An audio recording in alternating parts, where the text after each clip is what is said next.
Hey y'all, how many of you ladies and gentlemen have been driving since before satellite radio? Hey y'all, how's it going? Yeah, I had a little question that came up in my mind here the last couple of days, and I'll tell you what triggered it here in a minute. But I started thinking about how long I've been doing this and how old I am. And one question came up to me in my mind is, how many of you guys that watch this or that I know, how long have you been driving? Do any of you remember before satellite radio? What did you listen to then? I remember when I started driving in '81, didn't have AM, FM radio, and sometimes just AM. So you were on that search button all the time, or even it was just a knob sometimes. You just have to turn it till you come across the station and dial it in, you know. Then there was 8-track. I don't think I ever had 8-track in the truck. But then there was books on tape. After a while they were on CDs, but even before that I remember just cassette tapes. Had a box full of books on tape, and eventually I went to the library and just started checking out things that I could find to listen to. And then satellite radio came along, and you know that's probably what killed the CB radio. But anyway, back to the AM radio. How many of you remember there were two?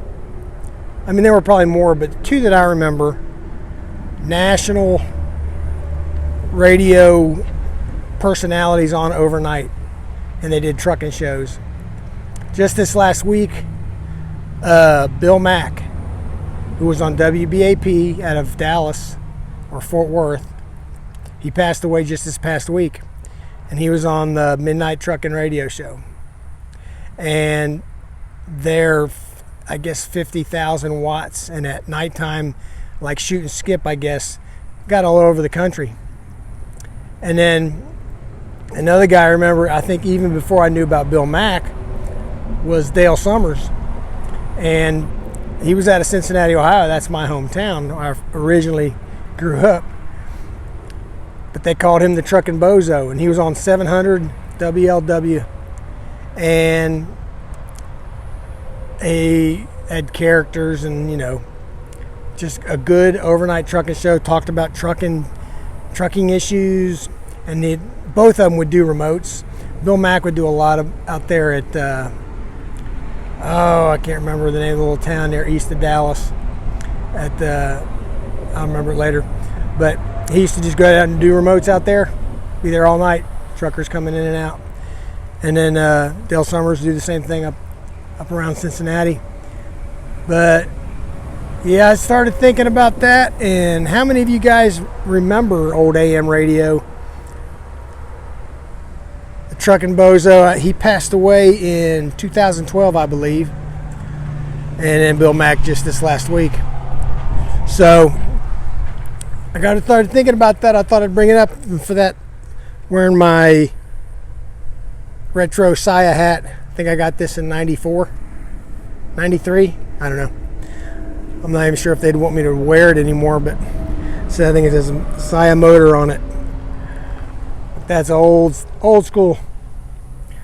So anyway, tell me what you think. Tell me what you do now. We still do books on tape, on CDs, or even on cassettes anymore? Does the library have them? I don't know. I haven't been for so long. I got on my satellite radio, I listen to classic radio, all the radio shows from the 50s, 40s, 50s, some of them from the 60s. And there's a whole trucking channel on XM, Road Dog. I think the only thing I pretty much listen on that anymore is the guy that does the health show, Kevin Rutherford, because I do ketogenic diet, and he talks about that on his Wednesday show on Destination Health. But it's all satellite radio. Nobody talks on the CB radio. Everyone's got their cell phone and their Bluetooth. So yeah, what do you think? Let me know. Tell me some memories, what you remember from those overnights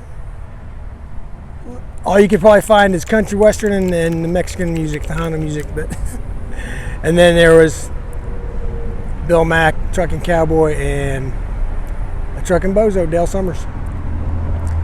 So let me know. Yeah, I'm done nostalgizing, or whatever that word is. I'm gonna get on back to Dallas. Everything's going pretty smooth today, but here we go down the road.